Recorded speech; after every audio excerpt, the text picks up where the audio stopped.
Guy Gardner has finally arrived on the big screen, and it didn't take long for him to steal the spotlight.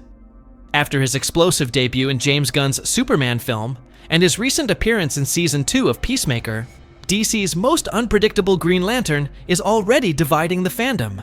Some fans love his over-the-top energy, while others dislike his arrogant attitude and unconventional look. But the real question is this: is this the most faithful live-action version of Guy Gardner we've ever seen?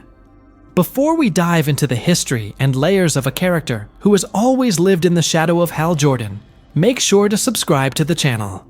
We're very close to hitting a major milestone, and every new subscriber helps us reach it. If you enjoy in-depth analysis, hidden connections, and explanations that go beyond the obvious, subscribing ensures you won't miss what's coming. And that support is what keeps Universe Unique growing. Guy Gardner has never been just another lantern. Since his introduction in the comics back in the 1960s, his story has always carried an interrupted destiny. He was just as worthy as Hal Jordan to receive the ring, but lost the chance simply because he was in the wrong place at the wrong time. It might sound like a small detail, but that single twist changed the course of the entire Green Lantern Corps, and even the direction of the DC Universe itself. So when James Gunn decides to bring this character back now, it's not just nostalgia. There's a deeper subtext here that could completely reshape the role of the Lanterns in the new cinematic universe. And before we continue, drop a comment below telling me where you're watching from, city and country. I want to see how far this video reaches, and I'll be reading every response. If this content is connecting you with the latest news and theories from across the nerd universe, hit that triple kill: like, comment, and share. Now, Guy Gardner may come across as the DCU's explosive comic relief, but there's something in his past that explains every detail of this new version. And that's exactly where we're going to start. Guy Gardner was never a second-choice character. His first comic book appearance came in Green Lantern, Yoshija 59, 1968, when we learned that Aben Sur, on the verge of death, instructed his ring to find a worthy successor on Earth. The crucial detail is that there wasn't just one suitable human. The ring found two equally qualified candidates, Hal Jordan and Guy Gardner. The difference? Guy was farther away from the crash site, and that single detail made the ring choose Hal. This moment, often summarized too quickly, reveals something far greater. Gardner wasn't simply a backup option. He was just as worthy as the man who became DC's most famous Green Lantern. When Hal discovered this truth, he sought Guy out and developed a relationship based on mutual respect. In several stories, Hal even admitted that if something happened to him, Guy would be his immediate choice as successor. At one point, the Guardians used a machine capable of simulating alternate realities and revealed that, had the ring chosen Gardner, he would have become an outstanding Green Lantern. Arguably even more effective than Hal. That alternate vision never became canon, but it made clear that Guy's fate was determined by geography, not by merit. This is the first moment that makes Gardner fascinating. He wasn't created as a copy or a sidekick. He was a legitimate potential hero, denied his chance by chance itself. That original frustration defined much of what followed: his unstable personality, his constant need to prove himself, and his struggle to escape the label of being the other Green Lantern of Earth. And here lies the contradiction. While many view Guy as arrogant, abrasive, and unlikable, the foundation of his character is built on silent injustice. He didn't lose the ring because he wasn't worthy. He lost because he wasn't in the right place at the right time. That seed of interrupted destiny is what makes him the most human lantern of all. Flawed, volatile, but driven by an unshakable will to prove his value. But this wouldn't be the only radical transformation in his story. Decades later, DC would completely redefine him, taking Gardner from a what-if curiosity to one of the publisher's most controversial and unforgettable heroes. In his origin, Guy Gardner wasn't explosive at all. Created by John Broome and Gil Kane, he was introduced as a schoolteacher, an honest, altruistic figure dedicated to his students. Nothing suggested that he would eventually become the most hot-tempered Green Lantern of them all. But in the 1980s, during DC's creative reshaping, Steve Englehart and Joe Staton reimagined him as someone entirely different. That's when the Gardner we know was born. Impatient, arrogant, loud, and brash, but also incredibly charismatic. This wasn't a random choice. DC, in transition at the time, needed characters who broke away from the mold of perfect, predictable heroes. The result was a Green Lantern, who stood out not only for his personality, but also for creating internal conflict within the Corps, and later, the Justice League. This contrast became iconic when Guy joined the Justice League International. Alongside Batman, Blue Beetle, Booster Gold, and Martian Manhunter, Gardner became both a source of tension and comic relief. The most famous scene from this era is the legendary One Punch, when Batman, fed up with Guy's arrogance, knocks him out with a single hit. That moment became a defining symbol of his character, and paradoxically boosted his popularity. What's striking is how different his reinvention was from other DC heroes. While many characters were reshaped to appear nobler or more grand, Gardner was pushed in the opposite direction. Flawed, egotistical, and even obnoxious. And it was exactly this break from the archetype that made him unforgettable. Audiences began to see him as unpredictable, capable of making serious mistakes, but also of extraordinary feats. This reinvention shows how Guy Gardner became a reflection of DC itself. At a time when the publisher needed boldness and disruption, he embodied chaos within order, and that contradictory energy is exactly what James Gunn is now bringing into the movies. A lantern who irritates, but who cannot be ignored. Yet his deepest layer doesn't lie only in his arrogance or humor.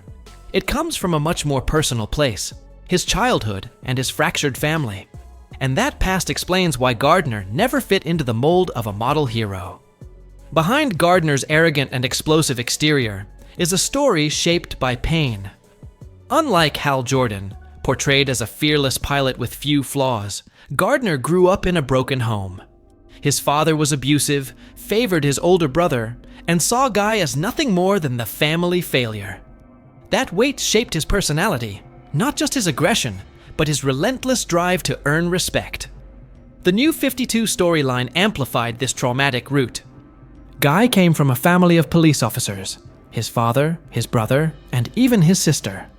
But after being falsely blamed for an incident that caused innocent deaths, he was expelled from the force. From then on, his relationship with his father collapsed entirely. In one of the harshest moments, his father told him that he had disgraced the Gardner police legacy, a line that stretched back to 1860.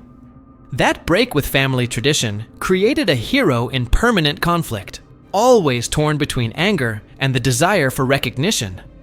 This isn't just background. It explains why Guy never truly fit within the Green Lantern Corps. While Hal Jordan, John Stewart, or Kyle Rayner were driven by nobler motivations, Gardner was powered by rage. Every mission became an opportunity to prove he wasn't a failure. That emotional intensity made him both dangerous and brilliant. DC consistently used this contrast to set him apart from the other Lanterns. While his peers followed orders with discipline, Guy acted impulsively, risking everything, but often finding solutions no one else would dare attempt. His unpredictability came directly from his trauma. He wasn't only fueled by willpower, he was driven by pain that never healed. That dark baggage made his eventual selection by the Ring even more powerful. A man weighed down by violence and rejection suddenly found purpose. His fury became fuel. That's the moment Gardner stopped being a broken man and became a force with universal impact. The moment Guy Gardner finally received his ring is one of the most symbolic points of his story. Unlike Hal Jordan, chosen in a more straightforward process, Guy was selected in chaos. In his modern origin, Green Lantern Corps Numbrero, New 52, Gardner wasn't calmly waiting for recognition. He was in the middle of a bloody night in Baltimore, trying to save his brother and fighting off an entire gang alone, when the Ring appeared. The scene is cinematic. Gardner places his wounded brother in a police car and speeds through the streets, filled with rage and desperation, when the Ring smashes through the windshield and selects him as its new bearer. In that instant, his destructive fury gained a higher purpose. The message was clear: even someone broken, rejected, and scarred can be worthy of the core, if his willpower surpasses fear. His arrival on Oa reinforced this uniqueness. Unlike others who accepted the Guardian's standard uniforms, Guy refused conformity. He told Kilowog he wanted something with more personality. The result was the iconic leather jacket, and a look that radiated defiance and individuality. That rebellious choice explained his essence: a Lantern who would never be just another obedient soldier. This attitude also defined his relationship with Hal Jordan. In their first official interaction, Guy mocked Hal, claiming he only knew his reputation because the media always focused on Superman and Wonder Woman. It was Gardner's way of saying he refused to live in anyone's shadow. That rivalry, sometimes disguised as humor, was really a reflection of the burden he carried since the day the Ring chose Hal over him. This moment, when rage turned into power, marked Guy Gardner's true birth as a central character in the Green Lantern mythos. He wasn't chosen by luck. He was a man shaped by trauma and flaws, who found strength precisely because of them. But his ultimate validation came years later, when Gardner moved beyond the core to become a pivotal figure in the Justice League, with some of the most iconic moments in DC history. After establishing himself as a Green Lantern, Guy Gardner became central to some of DC's most memorable storylines. One of the most defining was his entrance into Justice League International in 1987, a series designed to refresh the League with a mix of action, humor, and internal tension. Alongside Batman, Blue Beetle, Booster Gold, Martian Manhunter, and others, Gardner quickly became the spark for conflict. His arrogance, explosive personality, and refusal to follow orders turned him into a character who drove every issue forward, even when he wasn't the main focus. This is where his most iconic moment occurred, the one punch. In a heated argument with Batman, Guy lost his temper, removed his ring to prove he didn't need it, and charged at the Dark Knight. The result was humiliating. Batman knocked him out with a single punch. The scene became a recurring gag in subsequent issues, with Blue Beetle repeatedly laughing and shouting, "One punch." Rather than weakening the character, this public defeat cemented him as unpredictable and memorable, even in failure. But Gardner's time in Justice League International wasn't just about embarrassment. He also experienced moments of emotional growth, most notably the beginning of his relationship with Ice, one of the most important figures in his life. That duality, comic relief and personal development, was key to solidifying him as a fully three-dimensional character in the DC Universe. Beyond the League, another milestone came in 1992, when Gardner received his own solo series, Guy Gardner, which ran for 44 issues. In it, he left the core and wielded a yellow ring, carving out an identity outside Hal Jordan's shadow. This period reinforced his image as a hero who resisted rules and often thrived on the margins of established order.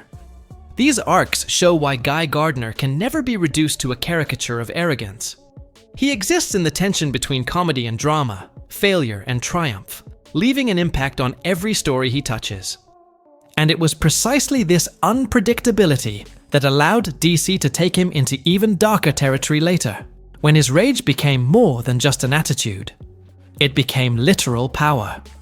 If arrogance already made Guy Gardner the most unpredictable Green Lantern, his time as a Red Lantern pushed that trait to its extreme.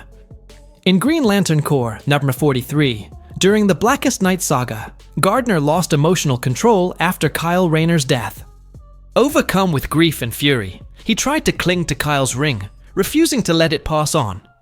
But his mourning quickly turned into rage so intense it attracted another force: a red ring. This wasn't just symbolic.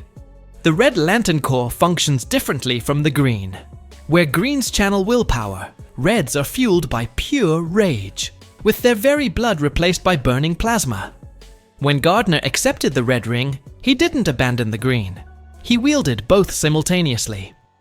The result was devastating, a fusion of will and fury that made him one of the most powerful lanterns in history. But there was a deeper layer to this transformation. The story underscored how Gardner is a character built on extremes. While Hal Jordan had arcs of downfall and redemption, Guy never found balance. He was constantly dragged between glory and ruin. His Red Lantern era made this explicit. At his peak, he was nearly unstoppable, but at constant risk of losing his humanity and being consumed by hatred. This storyline also showed how DC used Gardner to test narrative boundaries. He was never the idealized Lantern. He was the one always on the edge of collapse. That thin line between hero and threat is what makes him compelling. Eventually, DC pulled him back to the Green Lantern course in later arcs, but his time as a Red Lantern left permanent scars on the character. On film, this path hasn't even been hinted at yet, but it can't be ruled out. If James Gunn chooses to expand the Lantern mythology in the DCU with its various core, Guy's history makes him the perfect link to the Red Lanterns. After all, he's the only one whose temperament screams rage before a ring ever touches his finger.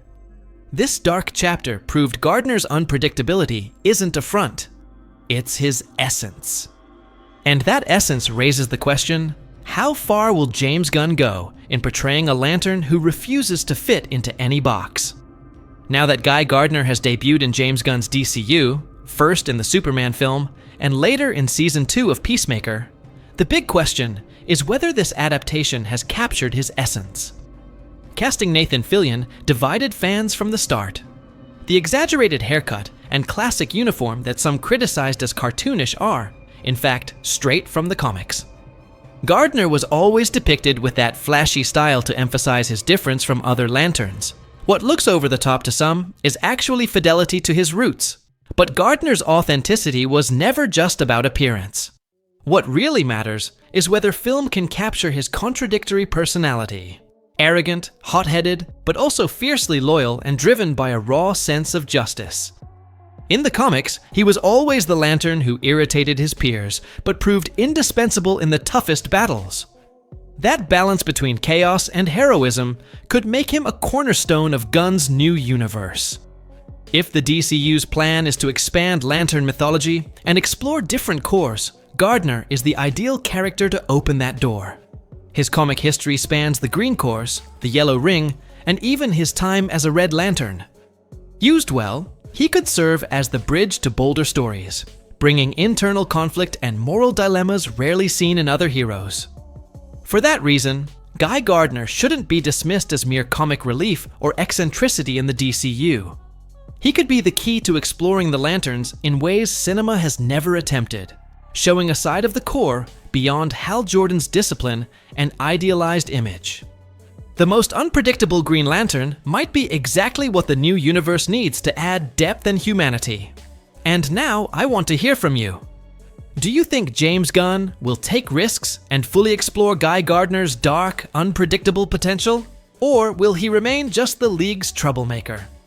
Tell me in the comments, and let me know what city and country you're watching from. I'll be reading them all. If you made it this far, you already know this channel goes beyond surface-level commentary, connecting comics, adaptations, and mythology. We're close to reaching a major subscriber milestone, and every new subscription matters. By subscribing, you strengthen the channel and guarantee access to deeper analysis and the hottest theories in geek culture. Guy Gardner may be unpredictable, arrogant, and even disliked by some, but that's exactly what makes him essential. In film, just as in the comics, he proves that heroes don't have to be perfect to be indispensable.